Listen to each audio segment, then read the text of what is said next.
Քո հրաշքն ամեն օր ուղերձների շարք։ Ծափը Աստծուն ուղղված քո փառաբանության գործիքն է։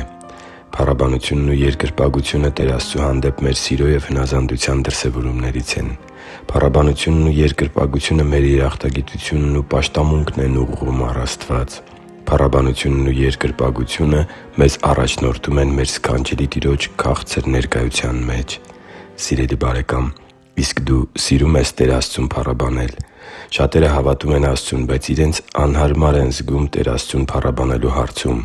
Առաջիկա 7 ուղերձները նվիրված են լինելու Տեր Աստծուն փառաբանելու կարևորությանը, և մենք կենտրոնանալու ենք Սաղմոս 47-ի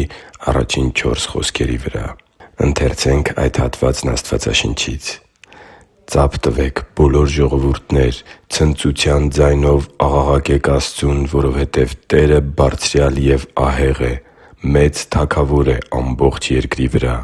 Ժողովուրդներին Նա մեզ է հպատակեցնում և ազգերին մեր ոտքերի տակ դնում։ Նա մեզ համար ընտրում է մեր ժառանգությունը, Հակոբի փառավորությունը, որին Նա սիրում է» Ծափ տվեք, բոլոր ժողովուրդներ։ Աստվածաշունչը մեզ սովորեցնում է փառաբանել Աստծուն մեր երգերով, մեր ձայնով, սակայն սովորեցնում է նաև Աստծուն տարբեր երաժշտական գործիքներով փառաբանելը։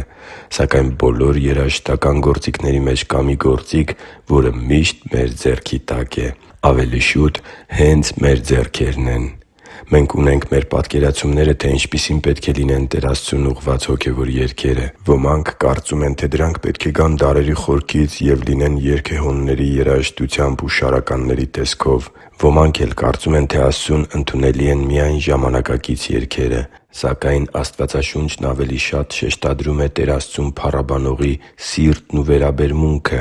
Աստծու կամքին հնազանդությունն ու Աստծու սկզբունքներին համահունչ կյանքը, քան երգերի ոճն ու փառաբանության ընդունված կերպը։ Սաղմոսների ցանկում Տեր Աստծուն ուղղված երգերի մեջ կան թե՛ ապաշխարության ողբալի երգեր և թե՛ հոգևոր հաղթանակների ցնծության փառաբանություններ։ Ահա հենց այսպիսի ցնծալի երգերից մեկն էլ մեզ հուշում է, որ ծափը մի միջոց է, որը հարստացնում է ուրախության ու ցնծության մեր փառաբանությունը։ Եսայիայի մարգարեության 42:10 խոսքում գրված է.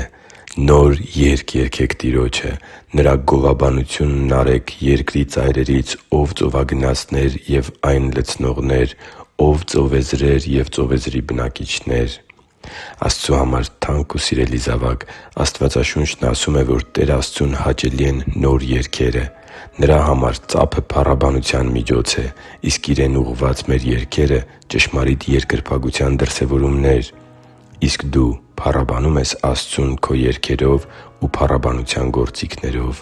Դու սիրո՞ւմ ես Տեր Աստծուն քո շուրթերի գովաբանությունն ուղղելը, որը զուգորդվում է Նրա կամքին հնազանդության փափագով և Նրա ուսուցանած սկզբունքներին համահունչ կյանքով։ Հիշի՛ր, որ դու Աստծո հրաշքն ես, և Աստված սիրում է քեզ։ Շնորհակալ եմ, որ դու կա՛ս։